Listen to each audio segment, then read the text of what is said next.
Baik, Assalamualaikum warahmatullahi wabarakatuh. Perkenalkan, saya Alisa Putri Hanani Indra, NIM 19042102. Pada pertemuan kali ini, saya akan membahas materi statistik sosial terkait uji normalitas, uji linearitas, uji heteroskedastika, multikolonitas, dan uji autokorelasi. Langsung saja masuk kepada materi yang pertama, yaitu uji normalitas. Pengertian dari uji normalitas adalah sebuah uji yang dilakukan dengan tujuan untuk menilai sebaran data pada suatu kelompok data atau variabel. Nah, apakah sebaran data tersebut didistribusi normal atau tidak? Berdasarkan pengalaman empiris beberapa pakar statistik, data yang banyaknya lebih dari 30 atau N besar dari 30, maka sudah dapat diasumsikan berdistribusi normal. Biasanya dikatakan sebagai sampel besar.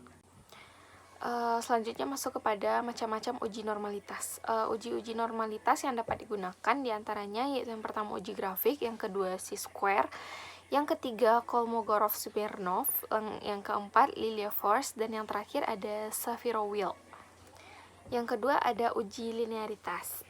Uji linearitas bertujuan untuk mengetahui apakah dua variabel mempunyai hubungan yang linear atau tidak secara signifikan. Pengujian ini melihat bagaimana variabel X mempengaruhi variabel Y, bagaimana itu berpengaruh berbanding lurus maupun berbanding terbalik. Uji ini biasanya digunakan sebagai prasyarat dalam analisis korelasi atau regresi linear. Selanjutnya masuk kepada jenis uji linearitas. Yang pertama yaitu ada scatter plot. Scatter berfungsi untuk menjelaskan bentuk hubungan dari suatu variabel dalam bentuk titik-titik dan menggambarkan sebaran data dari suatu hubungan variabel. Lalu yang kedua ada analisis grafik residual. Analisis residual digunakan untuk melihat dan menghubungkan antara nilai prediksi terstandar dengan nilai residu terstandar melalui grafik. Lalu yang ketiga ada metode estimasi kurva. Hubungan antar dua variabel terdiri dari berbagai pola atau model hubungan. Ada yang linear, kuadrat, ataupun kuartik. Lalu ada perbandingan eta dan R kuadrat. Eta merupakan koefisien asosiasi nonlinear. Hubungan linear, eta sama dengan koefisien korelasi R. Yang terakhir ada uji linearitas dari ANOVA. Perhitungan nilai F untuk setiap pasangan variabel berupa komponen linear dan nonlinear. Selanjutnya masuk kepada uji heteroskedastika. Uji heteroskedastika adalah uji yang menilai apakah ada ketidaksamaan varian dari residual untuk semua pengamatan pada model regresi linear. Uji ini merupakan salah satu dari uji asumsi klasik yang harus dilakukan pada regresi linear. Apabila asumsi heteroskedastika tidak terpenuhi, maka model regresi dinyatakan tidak valid sebagai alat peramalan. Selanjutnya ada jenis analisis heteroskedastika dengan SPPS. Nah, ada beberapa cara, antara lain yang pertama ada uji Glasser, yang kedua ada uji Parr, yang ketiga ada uji Spearman, lalu yang terakhir ada melihat grafik. Lalu selanjutnya ada uji multikoloniaritas. Multikoloniaritas adalah suatu kondisi di mana terjadi korelasi yang kuat di antara variabel-variabel bebas atau variabel X yang diikutsertakan dalam pembentukan model regresi linear.